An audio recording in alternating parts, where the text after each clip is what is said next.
Rádio Juventude. Pelo empoderamento das vozes juvenis.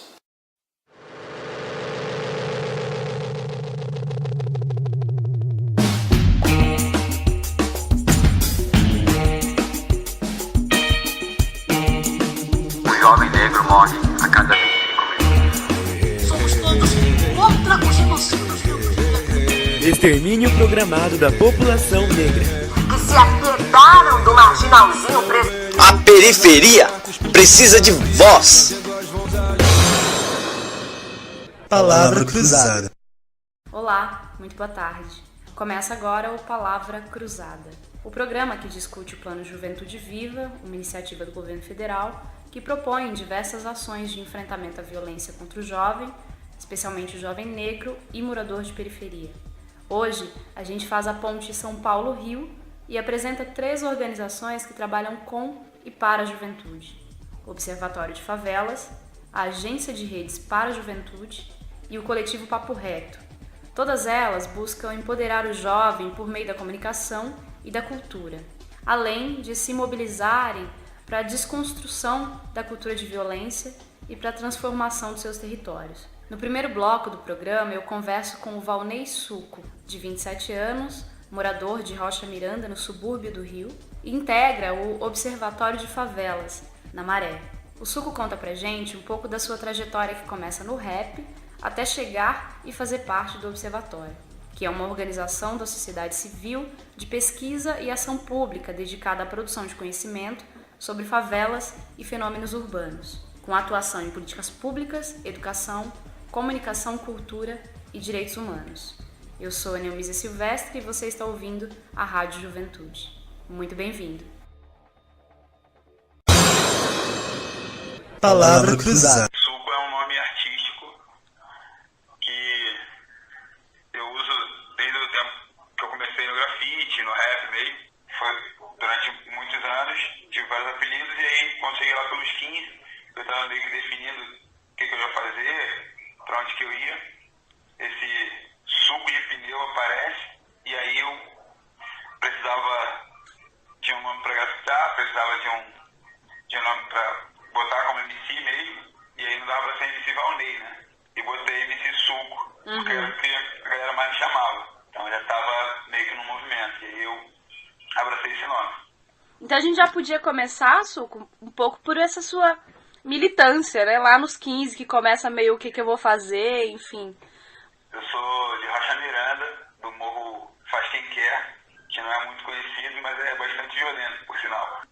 Quando eu tinha ainda 14, uma galera que ficava comigo na rua subiu o morro pra virar bandido, e morreram 2 dias depois, todos eles.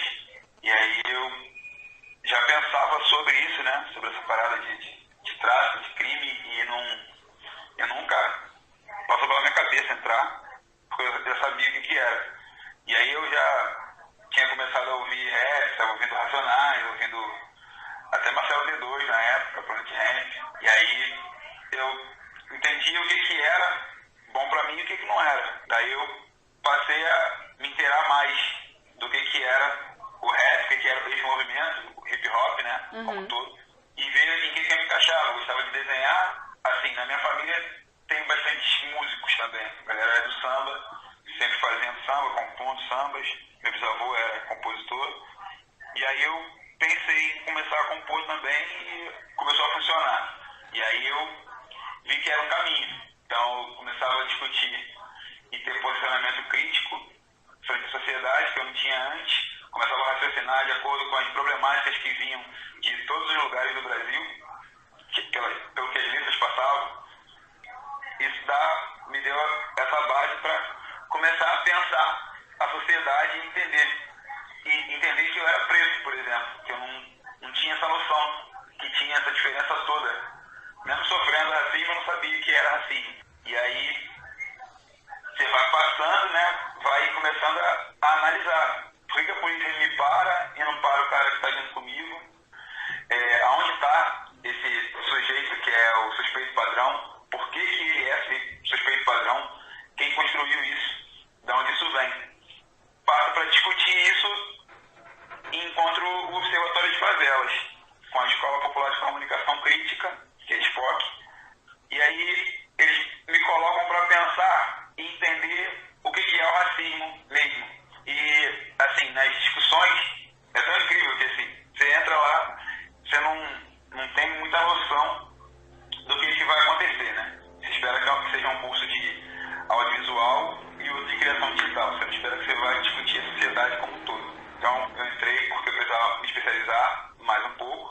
mas tinha a parada da crítica. Eu falei, pô, o que quer dizer essa crítica aí, né, da esporte? Aí entrou, só ideia. Os caras estão te colocando em conflito com você mesmo o tempo todo. E aí eu consegui parar e raciocinar, analisei, cara, o racismo é uma parada que está na nossa veia, né?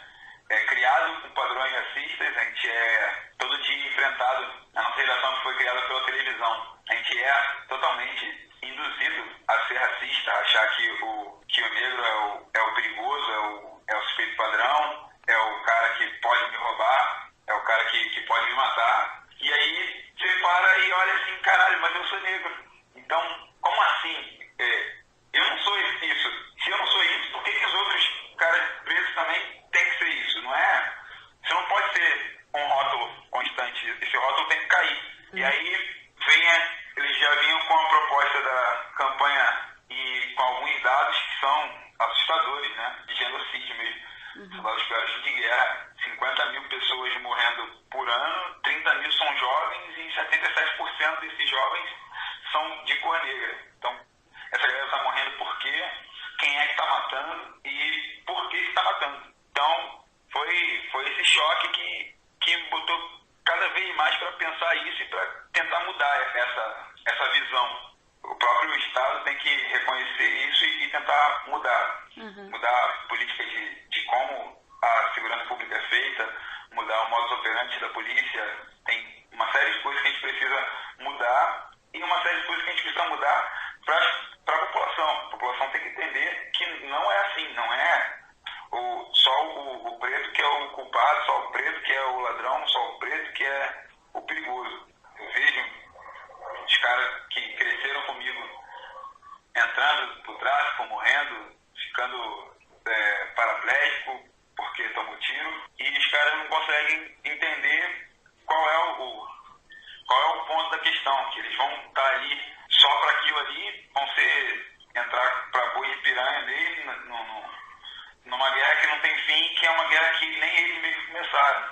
Então, vamos tentar alcançar a galera que está lá no tráfico, que está lá dentro, que está nessa luta, porque tem uma parada que a mídia traz, os meios sociais trazem, que fazem você se sentir cada vez menor, e aí você tem que ser maior, tem que ser melhor que aquilo ali, mas você vai ser melhor que aquilo ali, e aí você não estudou porque teve que ajudar sua mãe a botar comida dentro de casa, teve que passar por uma porção de processos que uma galera não passou, não precisou passar e não vai precisar, graças a Deus, mas aquilo ali vai te fazer ser diferente do todo, e essa diferença vai muitas vezes te empurrar para um caminho que não vai ser nada, não vai trazer nada de bom para você, vai te atrapalhar cada vez mais, você vai virar só estatística, não dá o próximo passo.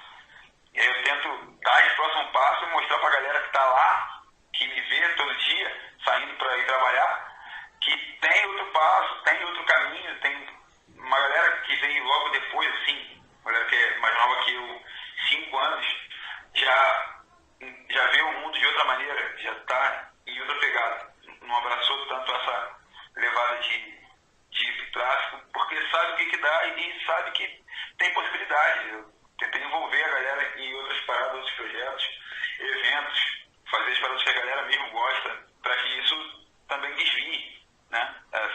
Esse foco de ação que acaba sendo esmagador. Ô Suco, e o Observatório de Favelas, ele surge exatamente como esse fomentador mesmo das ideias, né? Como você falou lá na frente. Então, minha formação vem bastante do rap mesmo. Pelo meio do rap tem uma galera que faz uns movimentos que ajudam também bastante a gente entender muita coisa. Tipo, tem umas aulas de história que você não vê na escola, que tem uma galera que faz rap que tá dando essas aulas de história pra galera entender qual foi o processo no Brasil, né? Por que o cara que tá engravatado pode roubar e não ser preso, e o cara que é betinado pode ser preso. Então, isso tudo vai girando também, a gente vai conseguindo entender mais coisas. Eu acho que a minha formação passa no observatório para uma parada de me posicionar mais do que eu me posicionava. E aí eu me posicionava mais por meio de letra, de rap, do que em debate.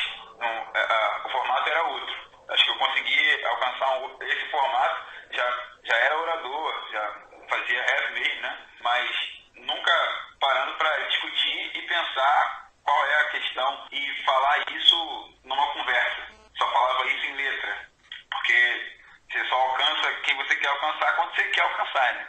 Não adianta. O funk é a cultura da favela. Hoje é o número 1. O samba desceu e não voltou, o pagode foi e ficou chorando música de corno, e o funk é quem fala com a galera. E o que o funk falar, a gente abraça. Eu abraço. Eu sou funkeiro também. E não tem como não enxergar que o funk é isso tudo, essa potência toda, né? E que, por outro lado, também sofre uma criminalização, né? Por parte, principalmente da polícia, né? Como que é isso no Rio, assim?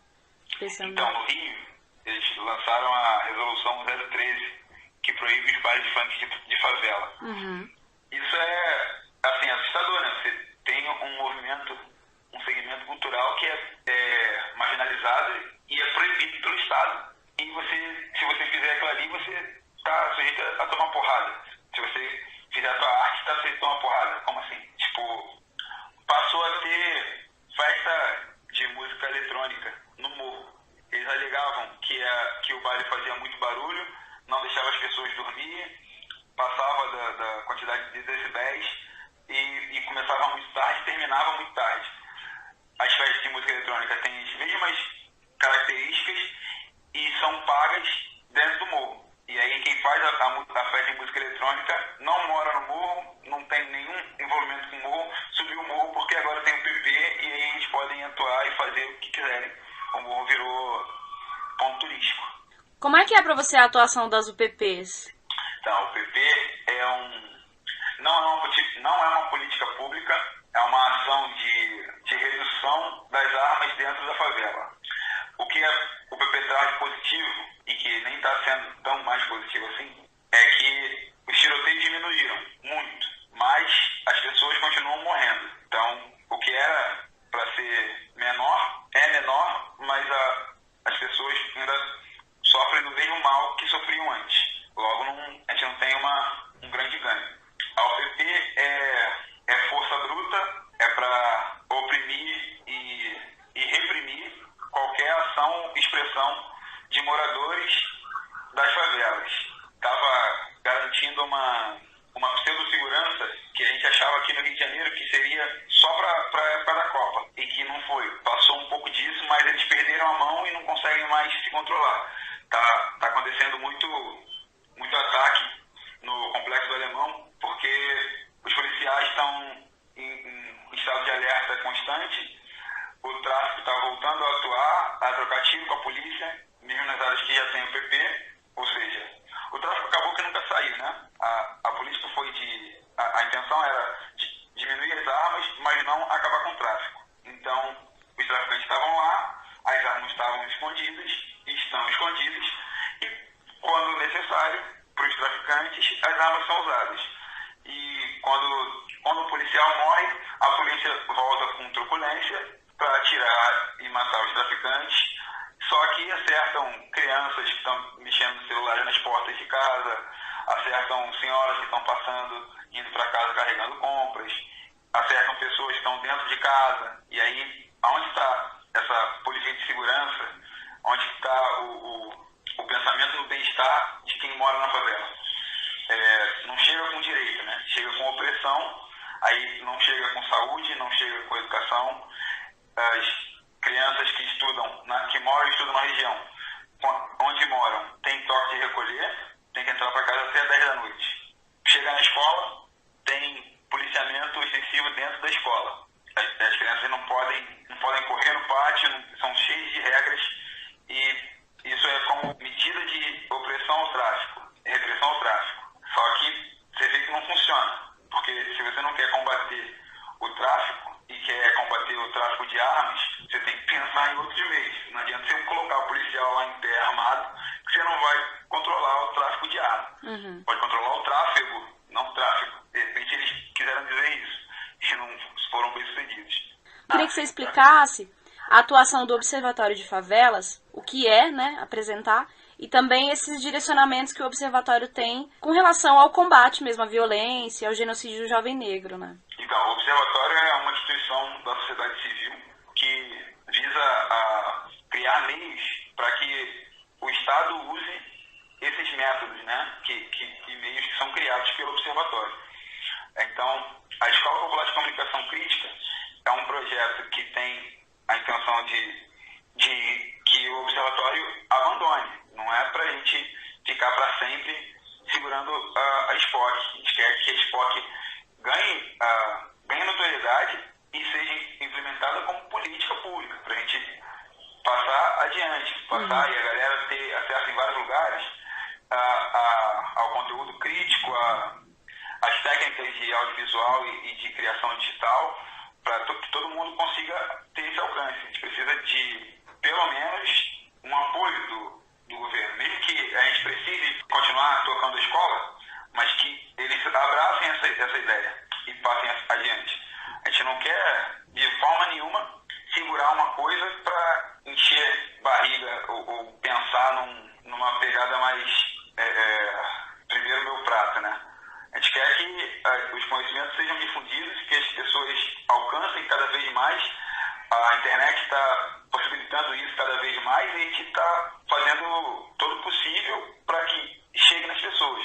Mas, assim, o Observatório de Favelas tem uma política de abraçar e defender as minorias.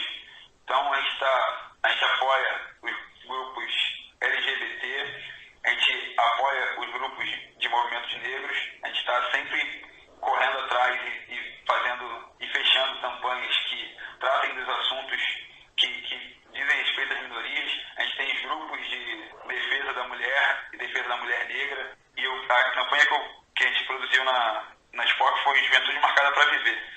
Aí a gente lançou a Juventude Marcada para Viver no final de 2013 e fizemos uma petição, e a cada assinatura da petição, o telefone do gabinete do governador, na época, que era o Sérgio Cabral, tocava e dizia e pedia, mandava recado de que é preciso parar de matar a juventude. Os jovens deles estão morrendo e isso não pode continuar.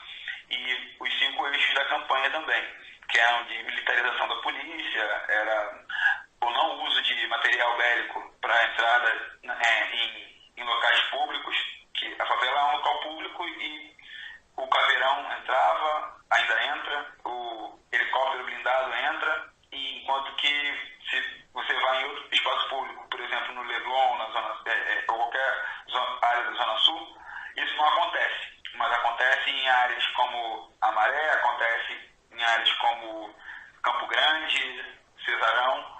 Então, quanto mais para a Zona Sul, menos gente você tem. E quanto mais para as outras zonas, oeste e norte, você está correndo sérios riscos de tomar um tiro de um helicóptero, se o cara definir que você é envolvido com o tráfico ou não. Então a gente precisou fazer esse apelo, que não foi ouvido, e que a gente ainda insiste e continua em cima dele. E aí agora a gente está de novo com a SPOC fazendo uma cobertura e vamos fazer um segmento com essa campanha Jovem Negro Vivo, que foi lançada. A gente gravou o comercial na Maré também. Estamos em processo de finalização aí para o relançamento da campanha, e a gente vai recolher mais assinaturas na Maré agora. Se a gente faz uma ação só na Zona Sul, é uma das zonas, é a zona mais nobre do Rio de Janeiro, a gente está falando com um público que é muito específico. Mas se a gente vai para dentro da favela, a gente fala com a galera que está ali, que vai passar no dia a dia, que vê aquilo ali, que sofre aquilo ali na pele. Então, é com essa galera que a gente tem que falar. A gente não adianta falar pela internet, a gente tem que ir lá, no cara a cara, no tete a tete, e conversar. Suco, que avaliação você faz do Plano Juventude Viva? Olha, eu acho ótimo o plano. A gente precisa abraçar e fazer com que ele ganhe mais notoriedade. E para isso talvez seja preciso mais corpo a corpo. No Rio de Janeiro ainda não está caminhando com muita firmeza, mas ele está sendo implantado agora, e eu acho que ele vai ser muito bem-vindo. Nós que já estamos trabalhando nessa área. Palavra cruzada. Aí! Já pensou se caísse 8 aviões lotados de jovens por mês na sua rua? você até não percebe, tá ligado? Mas aqui no Brasil, os homicídios são hoje a maior causa de morte dos jovens. Essa situação atinge principalmente jovens negros do sexo masculino, moradores de um lugar onde a segurança é feita na cintura. Eis a questão, parceiro. Você acha que eu mereço embarcar nesse avião negreiro? Deus vem me arrebatando desse mundo louco, faz minha família de um jeito sorrir. É o filho teu clamando por socorro, a benção por terra ainda há de cair, ó Deus. Deus vem me arrebatando desse mundo louco, faz minha família de um jeito sorrir. É o filho teu clamando por socorro, a benção por terra ainda há de cair. A hora o tempo passa e eu tô dentro dela. Nossa comunidade chama-se favela, onde muita mãe tem que enfrentar a dor para conseguir formar seu filho em doutor. Oportunidade não anda aqui em volta, são vários detalhes só causar revolta. Nem todo neguinho quer se envolver, a sua liberdade só depende de você. Do ritmo frenético da vida louca, todo mundo quer paco de 100. Traficante, preta, solistado, nada. É parte da cidade onde o direito é refém. Ó Deus, Deus.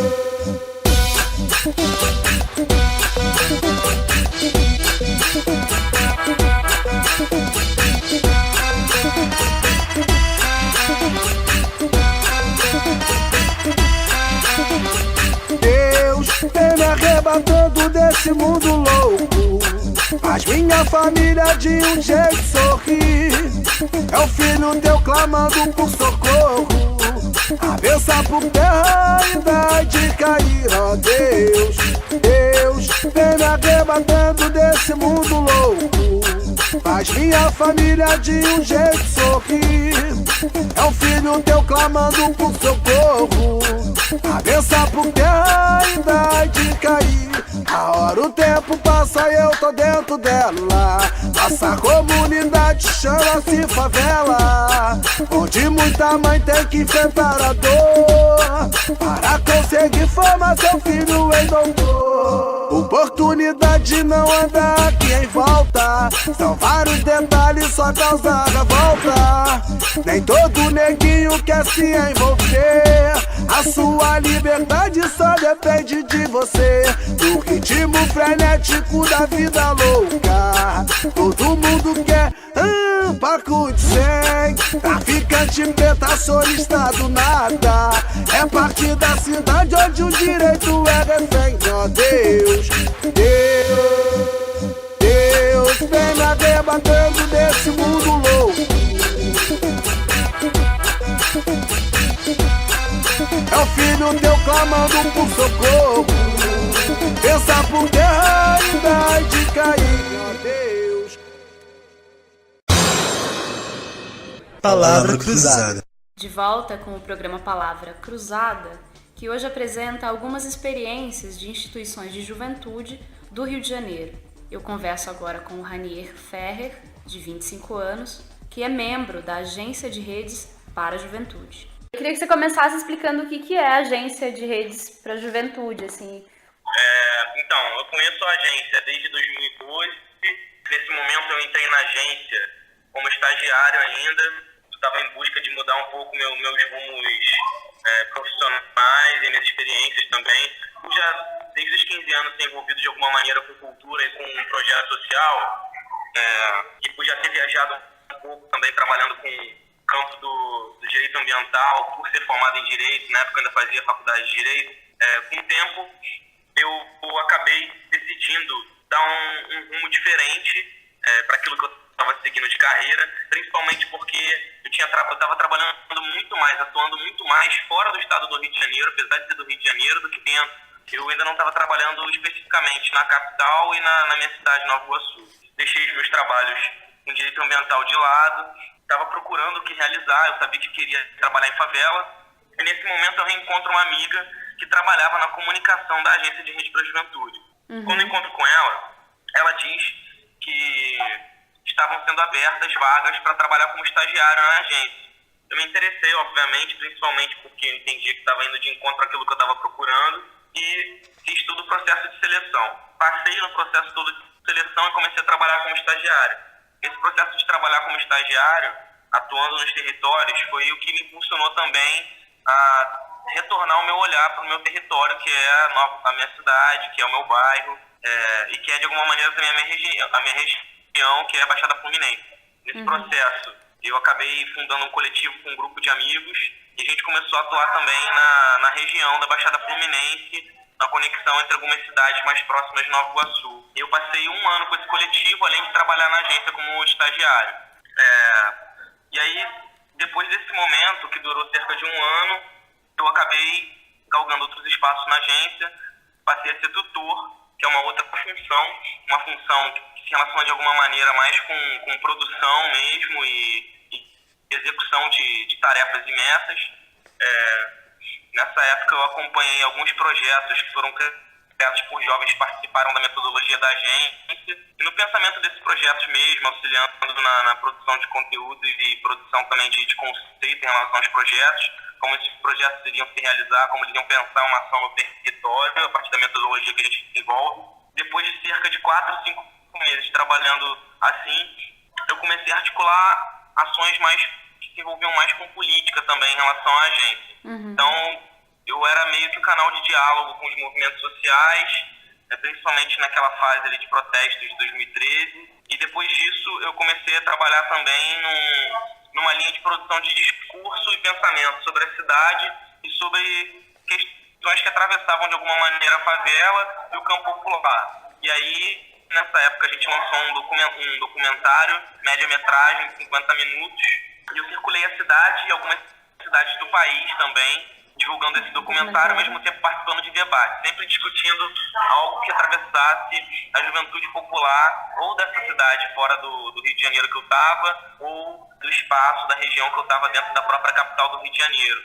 Depois desse período, eu passei um período fora da agência, coordenando um projeto do poder público, da prefeitura, do poder público municipal, no caso, mas depois de 2 meses eu acabei retornando para a agência com o convite do Faustini de assumir uma das coordenações do projeto, que é a coordenação de articulação de redes e conexões sociais. Nesse processo, eu já estou como coordenador há cerca de 1 ano e meio, trabalhando especificamente com isso, com representação da agência em relação a outras instituições, conexão dos projetos dos jovens também que participaram da metodologia, que participam da metodologia, com outras instituições, com outros parceiros também. O foco não é só outras instituições e outros projetos coletivos, mas também pessoas que possam contribuir de alguma maneira. E além disso, o meu trabalho também envolve especificamente mapeamento de editais e inscrição, produção de projetos escritos para editais. De alguma maneira também através da captação de recursos. Hoje eu estou formado em Direito e Comunicação pela FRJ, continuo aqui, não pretendo sair, apesar de realizar outras ações na cidade. Eu também trabalho muito com cultura urbana, conheço muita gente da cultura urbana, faço um baile aqui na cidade que já está sendo reconhecido como um dos bailes promissores na cidade, tem dado muita gente nas edições que a gente faz. É um baile chamado Tropical Vibes, que mescla funk com rap e vertentes eletrônicas que atravessam esses 2 gêneros. A ideia é que esse baile também seja um potencializador. De alguma maneira, eu uso esse baile como uma dobra da agência, porque todos os bailes, eles geralmente recebem artistas que já são conhecidos e DJs que já são conhecidos. O meu baile, mesmo ele não tendo essa vertente, ele tendo uma vertente de apostar naqueles jovem que ainda está começando dentro desse meio, tanto como DJ, quanto como funkeiro, quanto como rapper, quanto como produtor de alguma maneira, a gente tem conseguido um espaço por estar aglomerando muita gente que está próxima desses grupos. E ao mesmo tempo também fornecendo um produto de qualidade, mas com um preço muito mais baixo do que as festas costumam ter aqui no Rio. Então, o acesso também à juventude popular é muito maior. Fora que o meu baile é o único que circula a cidade. Eu não fico preso num território só fazendo o evento. De alguma maneira, ali eu estou discutindo com ações práticas também como pensar a cidade para além do ganho financeiro, mas como pensar a cultura de uma maneira que ela venha efetivamente sendo mais conhecida por mais gente e sendo de uma maneira aberta, mais democrática, principalmente pelo valor que é dado, que não é um valor financeiro, mas é um valor simbólico de democratização do conhecimento sobre um tipo de cultura específica.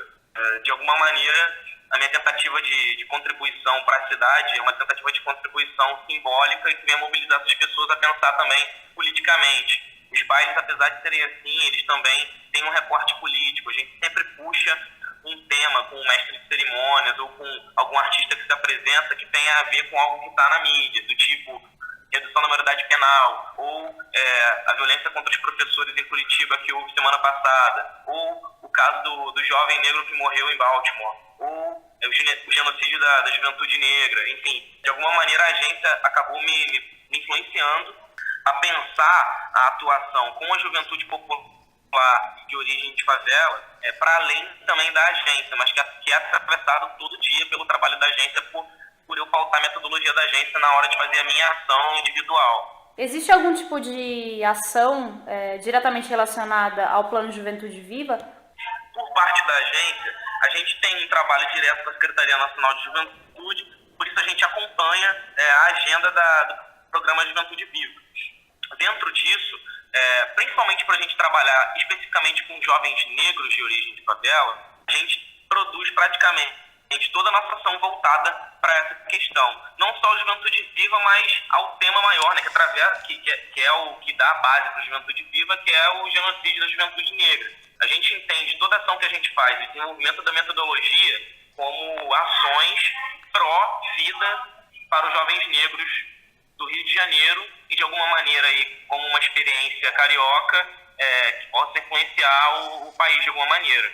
Aí já tem até um recorte, né? A gente aqui na agência, a gente escolhe não chamar nem de comunidade e nem de carente. Principalmente por pensar que o jovem, ele precisa ser potencializado, a gente procura sempre levar para o outro lado de relação com o território. Então a gente sempre procura ele não a dizer, na minha favela não tem nada, mas não, na minha favela tem isso e isso. Então a partir disso eu posso produzir uma ação que venha dar mais visibilidade para o meu território, que venha trazer mais rede para o meu território, que venha trazer mais direitos para o meu território. A gente procura sempre olhar pelo lado da potencialização, da potência, tanto do próprio jovem, que é estigmatizado historicamente pela mídia, quanto do próprio território. Eu enxergo o que tem acontecido hoje de uma maneira positiva e negativa. Por quê?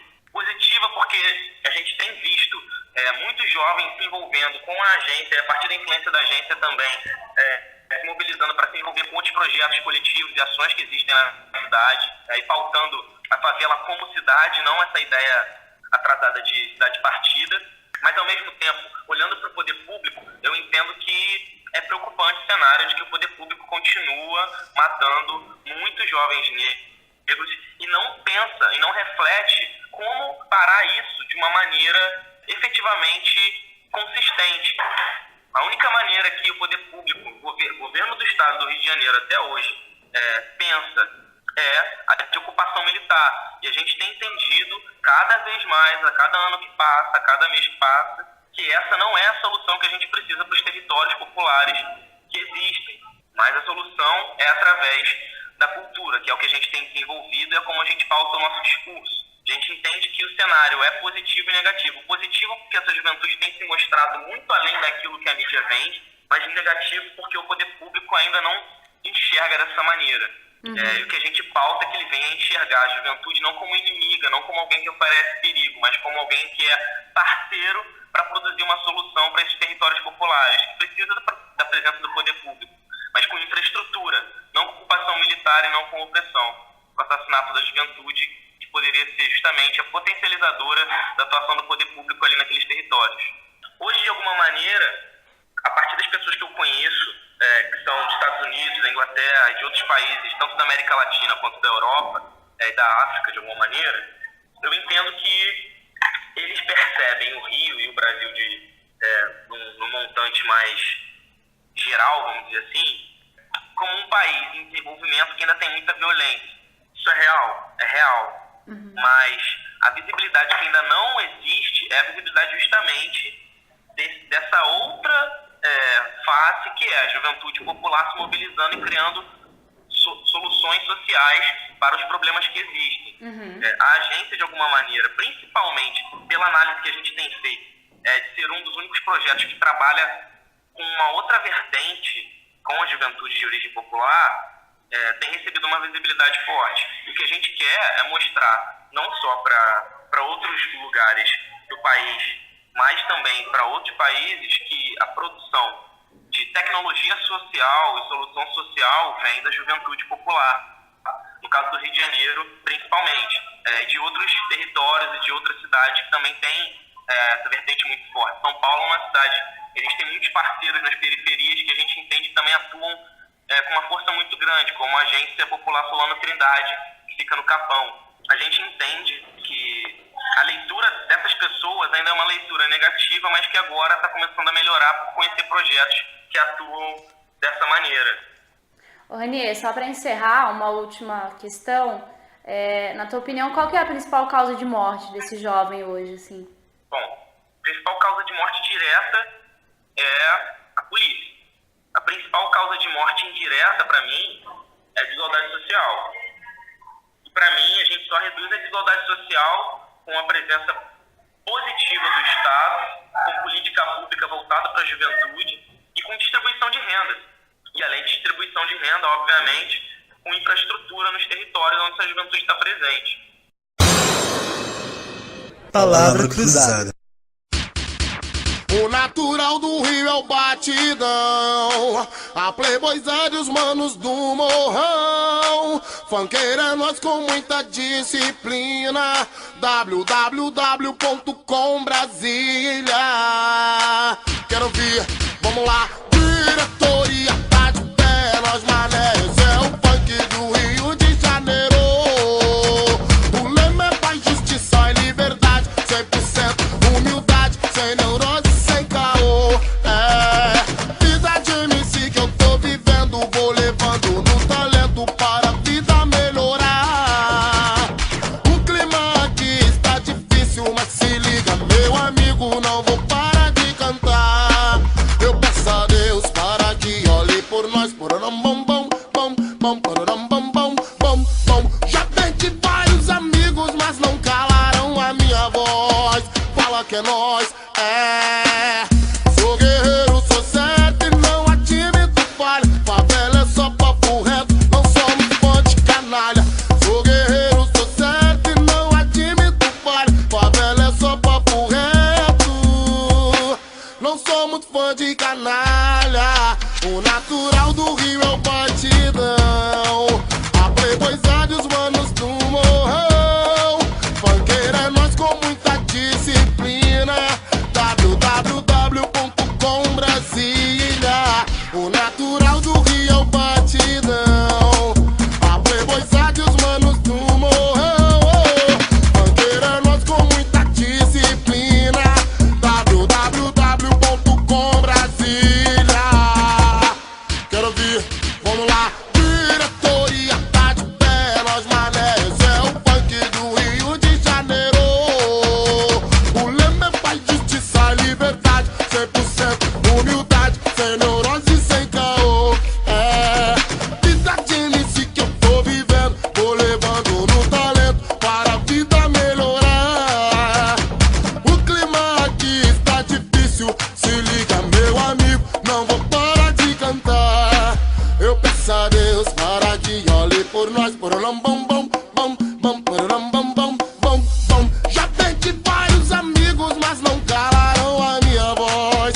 Fala que é nós, Sou guerreiro, sou certo e não admito falha. Favela é só papo reto, não somos fã de canalha.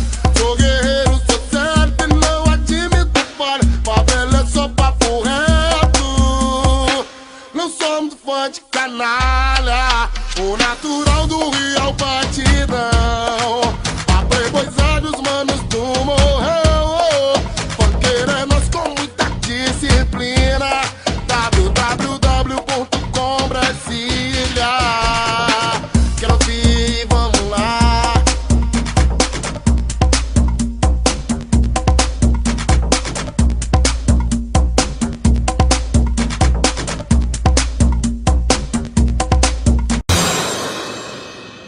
Palavra Cruzada. Você está ouvindo o programa Palavra Cruzada da Rádio Juventude. Hoje a gente apresenta iniciativas de cultura e comunicação com jovens do Rio de Janeiro, como é o caso do Tainan de Medeiros, que é morador do Complexo do Alemão e membro do coletivo Papo Reto. É com ele que eu converso agora.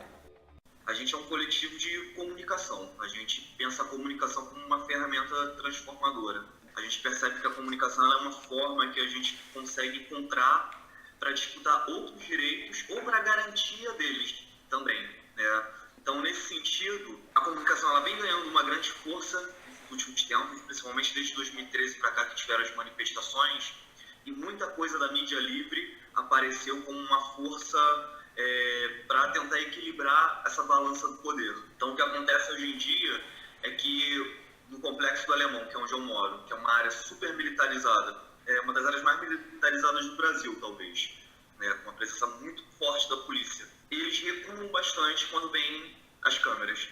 Se tem uma violação e aparece uma câmera, existe uma boa chance daquela violação parar imediatamente. E ali dentro disso, a gente acaba sendo um canal de confiança dos moradores. O que acontece é que a mídia tradicional, quando ela retrata a favela, ela retrata de uma maneira muito negativa pra gente, uma maneira que prejudica muito a gente. Então, no primeiro momento, os moradores eles tinham uma resistência quando nos viam. Mas alguns deles já nos conheciam, então nem tanto, era mais pelos que não nos conheciam. Mas a partir do momento que a gente começou a se tornar referência ali dentro, as pessoas começavam a procurar a gente para falar sobre alguma violação, para denunciar alguma violação ou para apontar alguma coisa. Então, nesse sentido, a gente acaba sendo um canal em que filtra algumas informações. Muito jovem manda mensagem pra gente, manda vídeo pra gente às vezes.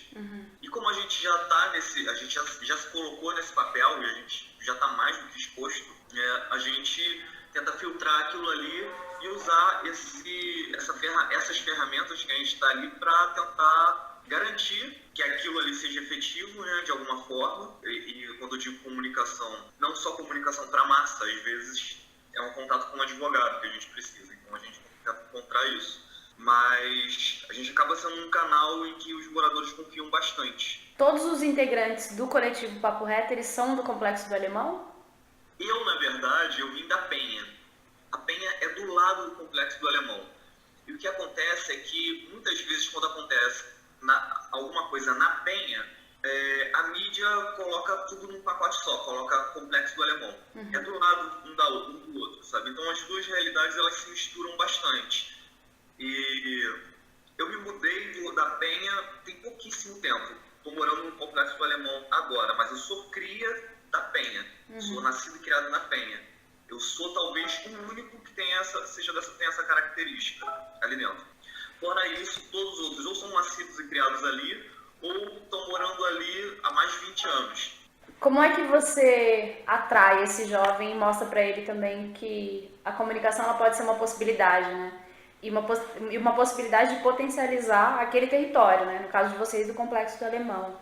Hoje em dia, eu diria que o jovem de favela, ele utiliza bastante os recursos de comunicação. Hoje em dia estão bem mais acessíveis. E utiliza das maneiras mais variadas possíveis. Eu acho muito interessante, toda vez que eu entro numa lan house, eu percebo que os jovens dali estão fazendo uma dessas três coisas. Ou eles estão jogando alguma coisa, né, algum game, ou eles estão no Facebook usando a comunicação, né, ou eles estão no YouTube estudando dança. E hoje em dia é bastante difícil falar com um jovem e você manter ele olhando para você. Ele está sempre olhando para o celular, mexendo no WhatsApp. Então, atrair ele para o universo da comunicação não é difícil. O complicado, às vezes, é atrair ele para um tipo de comunicação, que seria a comunicação que a gente faz, o que eu nem tenho certeza se é necessário a gente atrair ele para isso. Ele tem o universo dele, ele tem as coisas com as quais ele gosta, tem as coisas com as quais ele se envolve.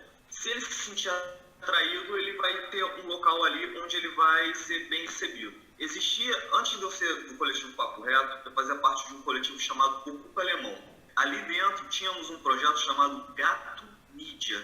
É um projeto que ele vai continuar, mas fora do Ocupa Alemão. Esse é um projeto meu, Tainan, não é um projeto do Papo Reto. O Gato Mídia era uma ferramenta voltada, era uma série de oficinas voltadas para jovem, de favela, onde a gente ensinava ali como utilizar as redes sociais, a mídia, a comunicação para fazer militância. E aí, qual é a militância que você vai fazer? A militância que o jovem quiser. A gente tinha uma preocupação muito grande em não impor nenhuma ideologia, ainda que, é claro, isso é muito difícil. Então, a gente não vai transmitir ali nenhuma ideologia fascista, né, nada disso, mas às vezes apareciam alguns jovens que tinham umas ideias dessa, a gente tinha o cuidado de não lapidar, não era essa a nossa intenção, não era doutrinar, era dar a ele uma ferramenta. Até porque a gente acredita que uma vez que ele entra naquele meio ali da comunicação, isso já é transformador de alguma forma, dependendo do tipo da forma como você utiliza.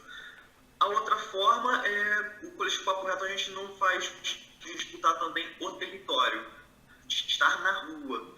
Então, algumas vezes, se você olhar na nossa página, vai ver os nossos rostos estão lá. A gente tira a foto nossa e coloca lá o que a gente está fazendo. A gente considera que é importante viver a favela e comunicar que a gente está vivendo a favela. E como é a pauta da juventude negra, né? O fato do genocídio da juventude negra na pauta do funk, por exemplo? Bem, o funk ele é uma música de tradição negra. O funk, a origem do funk, ela é de tradição totalmente negra. Aliás, eu acho muito interessante que a batida do funk, né, o tá, ele é a batida do maculelê. É uma baita ferramenta de resistência. É um maculelê ali. Eu acho curioso como a criminalização do funk, ela caminha muito com a criminalização também do movimento negro e da cultura das tradições negras. Quer dizer, eu tenho interesse em estudar o funk, especialmente funk proibido. O funk proibido de facção, existe funk proibido que fala de sacanagem. O meu interesse é o tipo de facção. Porque outras músicas falam sobre criminalidade também. Se você pegar aí Johnny Cash ele fala várias músicas de criminalidade, só que da época dele. Frank Sinatra era um cara que lavava dinheiro para a máfia. Cada um fala sobre a realidade que ele está vivendo ali. Não estou dizendo que a criminalidade seja a essência dessas músicas, não. O funk ele fala sobre amor também, fala sobre paz, fala sobre N coisas. E quando ele fala sobre criminalidade, ele fala desse formato. Quando a gente pega para fazer uma análise sobre, por exemplo, a história do rock e pega os vídeos da época que o rock surgiu e pega as falas, a narrativa que critica o funk e criminaliza o funk, você vai perceber ali exatamente os mesmos discursos narrativos. Você vai ver o pessoal lá na década de 30, sabe, 40, da época que o rock surge, as pessoas falando que aquela música ali era uma música muito vulgar, que falava de sacanagem. Era uma música que era muito erótica para aquela época, aquele dança do Elvis Presley, aquilo ali era muito erótico, era equivalente ao nosso quadradinho de 4. Chuck Berry, ele falava, nós com o rock estamos fazendo tanto para acabar com a segregação racial quanto os nossos parlamentares. E hoje em dia eu vejo isso bastante claro no funk também. Existe um discurso no funk de que ele é uma música erótica, que tem muito erotismo, que tem muita criminalidade, e ao mesmo tempo eu vejo quem se defende do funk fala, poxa, é só uma música para você se divertir. É uma música que ela também quebra barreiras do preconceito. Criou-se o Elvis, né, e criou-se o nome rock and roll. Aliás, o nome rock and roll é bastante curioso, que o nome rock and roll era uma gíria para um movimento sexual. O pessoal critica o funk que ele é erótico, mas o nome rock and roll era uma gíria para um movimento sexual. Se você traduzir literalmente rock and roll, vai ver que não faz o menor sentido. Hoje em dia, o funk, quando você pega para analisar o funk, e você percebe que existe uma crítica muito grande ao funk, à ostentação, você percebe que, por outro lado, existe uma outra criação também do funk, e ela é mais aceita, que ela passa nos programas de televisão. Do meu ponto de vista, eu acho que a Anitta, ela representa muito bem ele. Aliás, a Anitta tem uma fala muito infeliz, que ela fez numa entrevista, onde ela falava que a UPP era boa porque o funk ele não precisava mais passar pela favela, ele podia ser criado na pista sem passar pela favela. Então, você tem hoje em dia uma realidade em que os meninos do funk criaram um passinho, que é uma baita de uma ferramenta de disputa, né, uma baita de uma ferramenta de transformação. É inegável a potência do funk como uma ferramenta de comunicação com a juventude. É inegável que qualquer pessoa que tenha o controle do funk vai chegar na juventude. É inegável que quem teve esse controle sobre o funk para chegar na juventude sempre foi o tráfico de drogas. Afinal de contas, a política do Rio de Janeiro para com o funk nunca foi uma política que valorizasse esse ritmo, pelo contrário, sempre foi de discriminar. Hoje em dia os bailes funk estão proibidos no Rio de Janeiro. Os que acontecem dentro de muitas regras, e geralmente dá merda com a polícia. Imagina você, Leomísia, você vai para um show, não precisa ser um show de funk não, vai para um show de qualquer coisa que você goste e no camarote tá fechado pra polícia. Como você vai se sentir à vontade num ambiente desse? Você não precisa estar fazendo nada de errado. É impossível. O que banaliza a morte de um negro é justamente você não enxergar ali o valor que aquela pessoa tem, o valor que aquela pessoa produz, o valor que aquele indivíduo, que aquela sociedade produz. Se um menino, ele chega num local, esse menino negro, ele chega num local e ele está carregando os códigos estéticos de um favelado, roupa, estou dizendo, um corte de cabelo que seja típico da favela, ele vai ser visto na hora como um bandido. Quando você reduz o racismo apenas essa questão, entende a violência do racismo apenas como uma questão de violência física e esquece essa questão da violência simbólica, a própria vítima, né, ela acaba reproduzindo aquele mesmo discurso que é contra ela mesmo. Né? Então o racismo ele consegue entrar nesses lugares que faz um jovem de periferia ser a favor, por exemplo, da redução da maioridade penal. Às vezes isso acontece. Anteontem, eu fui entrar num ônibus, tinha um menino negro, devia ter uns 12, 13 anos de idade, o menino não tinha uma perna, olha só, ele não tinha uma perna, e o motorista não queria deixar ele entrar. Ele tem direito a entrar sem pagar passagem e entrar com um acompanhante. O motorista não deixou ele entrar. Depois que eu briguei com ele, o motorista, ele deixou o menino entrar por trás. Mal o menino entrou no ônibus, o policial veio tirá-lo. Eu não tenho dúvida de que o policial enxergou ali que aquele menino ele ia fazer alguma baderna, que ele ia infringir a lei, que ele estava tentando entrar ali na malandragem, quando na verdade ele tinha direito a entrar ali e entrar com um acompanhante. Eu olhei para aquele menino e imaginei, se ele fosse branco, loiro, de olhos azuis e estivesse sem uma perna, provavelmente ele teria entrado. Provavelmente não, sem sombra de dúvidas ele teria entrado. E digo mais, ele teria entrado se ele tivesse as duas pernas, se ele tivesse dado uma desculpa de que perdeu o dinheiro, ele teria entrado. Eu tenho certeza que teria entrado. Então, existe uma disputa narrativa aí muito importante na qual os comunicadores, eles têm uma grande responsabilidade.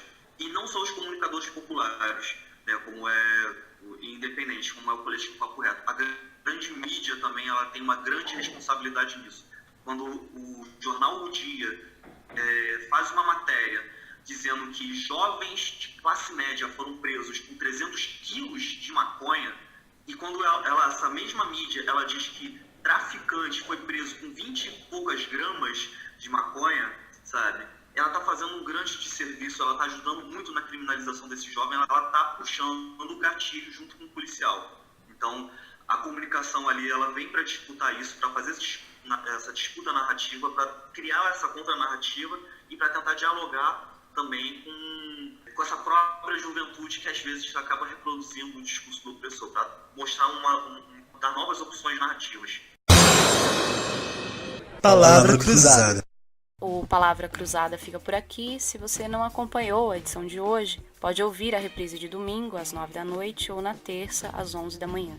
Você também pode acessar o nosso canal no YouTube, Palavra Cruzada, e lá ouvir todas as edições anteriores do programa que discute o Plano Juventude Viva. Eu sou Neumísia Silvestre e volto na sexta-feira que vem, às 4 da tarde. Até lá.